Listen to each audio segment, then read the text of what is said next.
Tonight on Reporting Scotland, we'll have all the reaction to the Chancellor's spring statement. Rachel Reeves defended her decisions to raise defence spending and further cut health-related benefits. Very, very scared because I don't know what the impact potentially could be on me.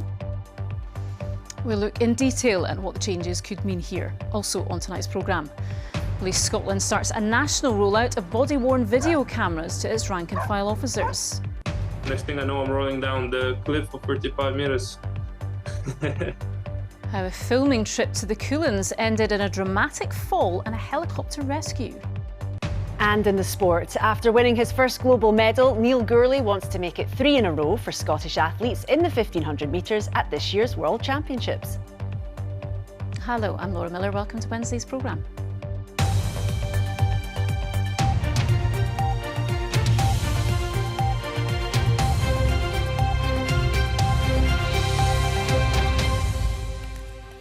The Chancellor says her government is on the side of working people, and her spring statement is still dealing with the economic mismanagement of her predecessors.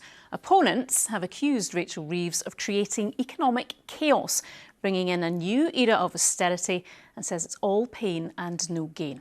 So let's look at some of the headlines then. Among the most controversial measures, even within her own Labour Party, cuts worth almost £5 billion to the UK welfare budget. Analysts say this, alongside other measures announced today, means the Scottish Government will have £900 million less to work with in its budget by 2029 into 2030. Now, the key indicator for Reeves' economic vision is growth. The Office for Budget Responsibility, which effectively marks the Chancellor's homework, predicts this is going down from 2% to 1% this year, although things are forecast to improve slightly beyond that. At the same time as hitting the welfare budget, the Chancellor is pledging an extra £2.2 billion in defence spending, with the UK Government keen to stress this is a boost for Scotland's world-leading defence sector. And she also highlighted an analysis which showed people will, on average, be £500 a year better off by the end of this UK Parliament in 2029. Well, we're going to be looking at what all of this means for Scotland this evening, and we start with this report from our political correspondent Lindsay Bewes. Getting the economy moving is the UK government's main mission. But progress has been slower than hoped, and at this wood processing plant in Ayrshire, they want more action from ministers. What we are looking at now as a marketplace is the confidence to see things like house building start to pick up and take off. Speaking in the Commons, Rachel Reeves told MPs that growth will take hard yards, as she outlined a boost in defence spending and further cuts to welfare. There are no quick fixes, but we have taken the right choices. A further £2.2 billion for defence over the next year was well received by the Scottish Secretary. That's great for Scotland, it's great for Scottish jobs, it's great for local economic growth, and it's great for the defence industry in Scotland. Your government's own impact assessment says that these welfare changes will push tens of thousands of people into poverty. Surely that is not the goal of a Labour government. But it's the goal of a Labour government to fix a broken welfare system that is doing nothing for anybody at the moment. There's too many people locked out of the workforce. And it's really, really important in terms of those figures that people have been publishing today, that is an impact assessment on the basis that there is no positive change. We put £1.25 billion into getting people back into work. But some of his own Labour colleagues are concerned. We're going to be talking about cutting adrift some of the most vulnerable people in society, many disabled people. And then when we look at that, the disability cuts to welfare, I'm not on board with that whatsoever. Elsewhere in Westminster, opposition parties were unimpressed by today's economic update. They're making working people unemployed, they're destabilising the economy, business confidence at an all-time low, and taxes at their highest level in terms of general taxation at any point in our history. But the picture that was painted today is not a healthy one, it's not a positive one, and it's not one really that any of us could find much to welcome in. At Holyrood, ministers say spending cuts at Westminster will mean the loss of hundreds of millions of pounds of funding over the next few years. The Scottish Government, this SNP government, is not in the business of putting more people into poverty, and we will do absolutely everything within our power to avoid those changes that will so badly impact on the most vulnerable. Back at the plant in Ayrshire, new forecasts that the economy will grow faster than had been expected in the long term, fuelled by house building, are a glimmer of hope. But for now that remains a prediction rather than a certainty. Lindsay Buse reporting Scotland. So that's a flavour of how the measures announced today have been received in Westminster. Let's get a sense of the reaction to them beyond the House of Commons, though, especially on those cuts to the welfare budget across the UK. Our political correspondent Andrew Kerr reports.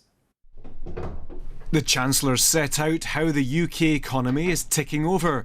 The under-the-bonnet inspection is a bit of a mixed bag. At this Edinburgh garage, continuing concerns about the employer's rise in national insurance contributions and wasteful spending. Do your sums. Who does that? I wish the government could account for their spending here and what they allocate their money to, because I've got to do the same. Do you agree with what the Chancellor is trying to do, get people off welfare and into work? I would agree with that, but it all depends what welfare, what's wrong with them. Welfare is a big thing. I'm very compassionate. I've had a lot of people put through the trade here, young guys, even guys who've got disabilities. I've had them here and went on to do their own work. As the Chancellor was on her feet in Aberdeen city centre, protests at the just under £5 billion that will be cut from the welfare budget. Disability and chronic conditions have always been with us. Back in the capital, Cass MacDonald is a former nurse who caught COVID on the front line and now suffers from long COVID, meaning work is an impossibility. All benefit recipients are trying to work out what the changes might mean for them. How are you feeling about that? Very, very scared because I don't know what the impact potentially could be on me, and I know other people like myself who are disabled or who have chronic health conditions are very much feeling the same way. It's not just Cass MacDonald trying to work this out. This expert says so are the Scottish Government. This announcement on personal independence payments last week and the consequences that we've seen laid out in the numbers today do mean that just is exacerbated further. And they're either going to have to make some difficult decisions about the disability benefits that are devolved to Scotland or potentially find cuts in other areas. However, due to the changing international picture, defence spending is being ramped up by £2 billion. Scotland's key defence sector, like this underwater contractor, welcomed that. This will absolutely support our growth. Our results were announced just last week. We grew 10% last year. We'll see further growth coming through this year. And it means we can employ more young people. The Chancellor inspected new Navy ships being built in Rosyth earlier this month. Decisions have been cast. She now waits for the consequences. Andrew Kerr, reporting Scotland. Well, lots to analyse. Let's do that now with our business and economy editor, Douglas Fraser, and our political editor, Glenn Campbell. Douglas, coming to you first, just put this into context then. How is the UK government performing against its economic ambitions? Well, we're 5 months in from Rachel Reeves setting out what was a really big call, a big shift in taxation and spending, and she's saying today the world has changed. And that's partly because of her choice to raise tax a lot on business, which hit investment, it hit recruitment as well, a slowdown in the growth in the economy, and therefore a slowdown in the tax revenue taken into her department. The forecast for growth and output from the economy down from 2% forecast last October to 1% forecast for this calendar year. But then it picks up a bit in the years beyond over this 5-year time horizon. So that has meant that she has to cut spending to fit the constraints that she's imposed on herself to show fiscal discipline. And that cut mainly is in welfare, but also a squeeze on the costs of running government. Now that affects the block grant that goes from the Treasury to the Scottish Government. We're looking at least £700 million. It could be £900 million on spending by the end of this decade. That squeeze on spending on day-to-day budgets.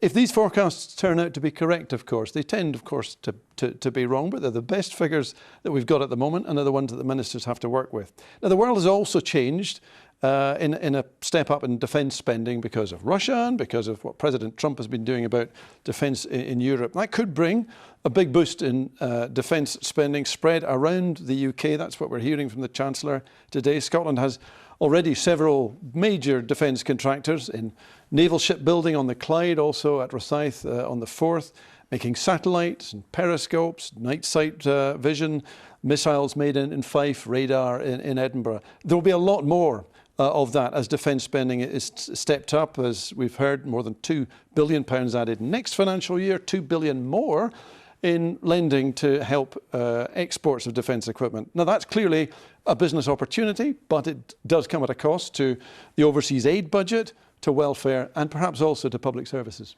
OK, Douglas, thank you for your thoughts. To you, Glenn, this spring statement then comes just around a year out from the Scottish Parliament elections, of course. How does that factor in?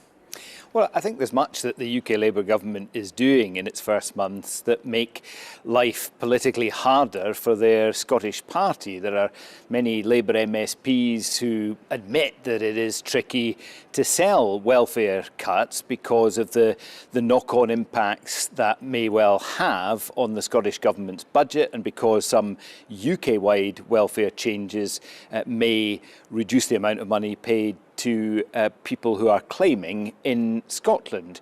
So that is tricky for them. They're getting complaints from some constituents who are worried about the impact on their benefits, even constituents who are going to be protected from any cuts and are not going to lose a penny.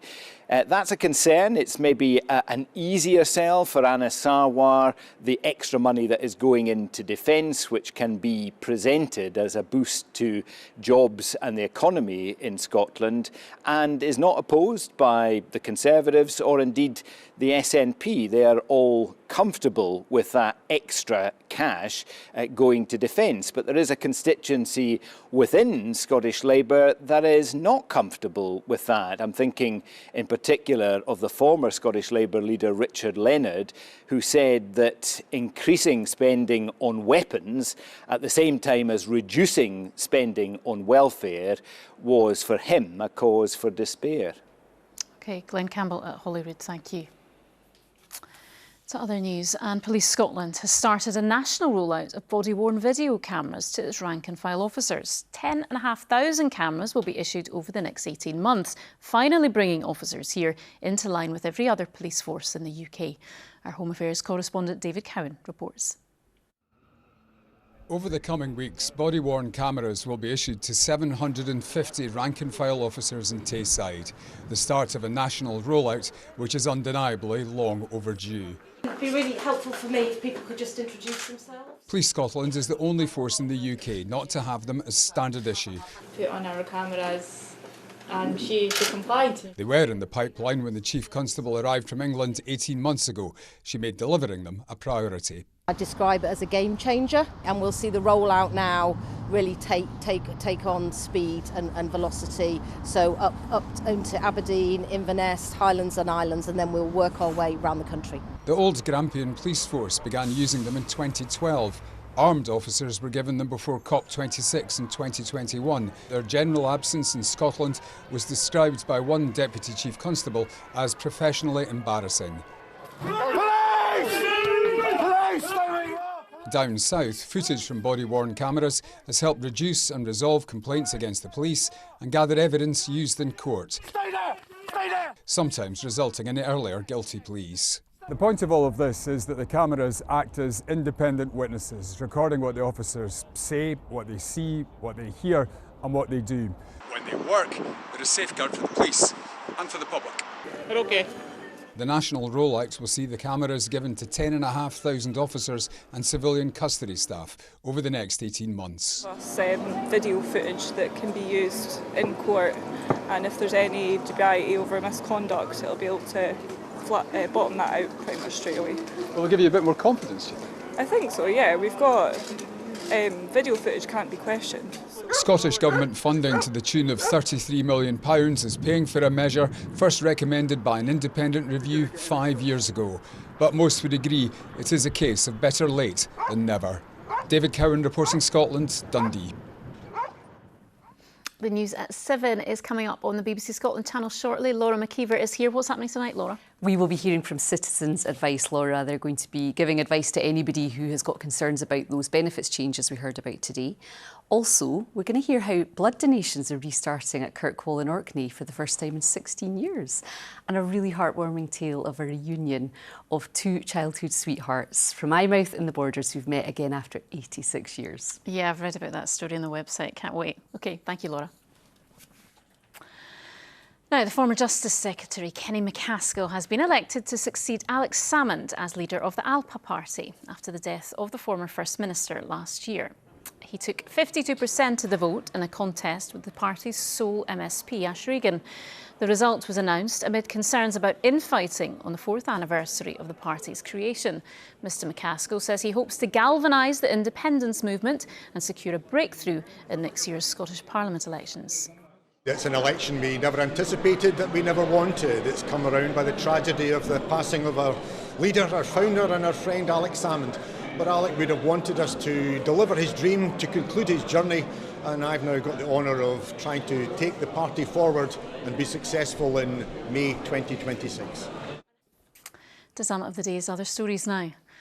A no-risk assessment was ever carried out at a crossing where a pedestrian was hit by an Edinburgh tram in 2018. Former safety manager Michael Powell told a fatal accident inquiry into the death of Carlos Carrera that he didn't realise it was his responsibility. Mr Powell added he'd only been working in the industry for a few months prior to the route opening in 2014 and would have expected more experienced colleagues to flag up any issues. Center Parcs has unveiled its master plan for its new village in the Scottish Borders that includes up to 700 lodges and a newly created loch. Local consultation events are scheduled for Selkirk in April and Hawick in May. If planning permission is granted, the village could create approximately 1,200 permanent jobs for Borders residents. And one of the largest estates on the Isle of Skye, which includes a famous castle and the historic lands of the Clan MacDonald, is being put up for sale. The charity, which owns the land, said it had taken the difficult decision to sell Armadale Castle and the 20,000-acre estate because of financial challenges. The sale came as a surprise to people living in the south of Skye, who've criticised the lack of community involvement in the decision. Now, take a look at this. This is Eric Krasowski's being rescued from the Cullen Ridge in Skye last Wednesday. The filmmaker had fallen more than 100 feet down the rocky mountainside and was knocked unconscious. Remarkably, he only suffered minor injuries, and he's thanked his rescuers, who he says saved his life. Chris McLennan has been hearing from him. It started off as a normal day for friends Eric and Zach, shooting footage for clients whilst hiking the famed Cullen Ridge in Skye. Early in the morning, woke up around 6 and we started the traverse. And maybe we did 20%, maybe a quarter of the traverse itself. But soon after, their day took a turn for the worse. And basically, we've done all the scrambling part, and it was a very simple hop off kind of, I don't know how to even describe it. Basically, I had to hop off maybe 50 centimeters, half a meter of height, just down to a nice solid ground. And as I hopped off, my backpack weighed me to the side. Next thing I know, I'm rolling down the cliff for 35 meters. Eric accepts he got off lightly, suffering only a cut to his head and some fractured fingers. If that little ledge wouldn't stop me, there would have been lethal consequences. If not lethal, then I'll probably be in a wheelchair for the rest of my life. The doctor said I was quite lucky to be unconscious because I didn't try to fight it, and I let my body relax and kind of ragdoll down, which also helped me not sustain too much broken bones and everything else. The 28-year-old says he will be forever thankful to those who came to his aid.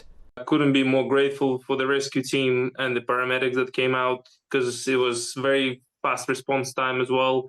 Because obviously, luckily, I didn't have anything serious, but it could have went so much worse. It's a matter of life or death situation, kind of. So it was, I was definitely very grateful for the rescue team.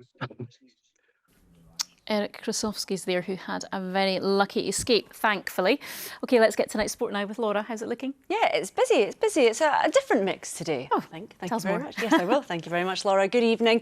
We're going to start with athletics. And after winning his first global medal at the weekend, Neil Gourley wants to follow in the footsteps of fellow Scots Josh Kerr and Jake Whiteman by becoming world 1500-metre champion in Tokyo later this year. He's been speaking to Kerry Nitsan. Right, Neil Gourley, what is this we have? It's my little silver medal from Nanjing, the 1500 metres at the weekend. Tangible reward for a breakthrough performance. There we go. World indoor silver. Nice heavy bit of kit. That's a bit of metal. Something that didn't expect to happen as a kid, and huge to finally achieve that, because it's something that's I've been looking towards for quite a long time now. He wasn't far off gold either, beaten only by one of the stars of world track, Jakob Ingebrigtsen, staying true to his own captain's speech to the rest of the British team. Leave some room for the extraordinary to happen. You got to go out there and believe that something else is there, and that you can take some chances, have some ambition.